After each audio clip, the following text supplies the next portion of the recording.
Hey everyone, today I'm going to show you how to eject an external drive on your Windows 11 computer. Without any further ado, let's get started. First, make sure your Windows 11 computer is completely loaded up and ready to use. You want to wait until everything has finished booting before attempting to eject any external drives, as this ensures all background processes are complete and your drive can be safely removed. Once your PC is fully ready, direct your attention to the Windows taskbar at the bottom of your screen. Look toward the far right side of the taskbar where you'll notice an upward pointing arrow icon. This small arrow is important because it reveals hidden icons that are currently running in the background of your system. Go ahead and click on this arrow to expand the hidden icons tray.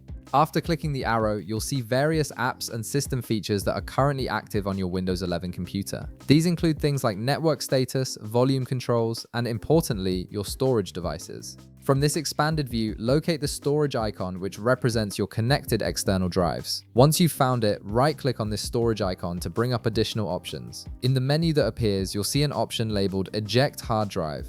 This is the safe way to remove your external drive from your computer. Click on this option to safely eject the drive. Using this method is crucial because it prevents potential data loss and protects your files from becoming corrupted or damaged. When you eject properly, Windows ensures all file transfers are complete and all temporary files are closed before disconnecting the drive. And that's it, you've safely ejected your external drive and protected your data from corruption. If this video helped you out, be sure to leave a like, subscribe, and I'll see you in the next one.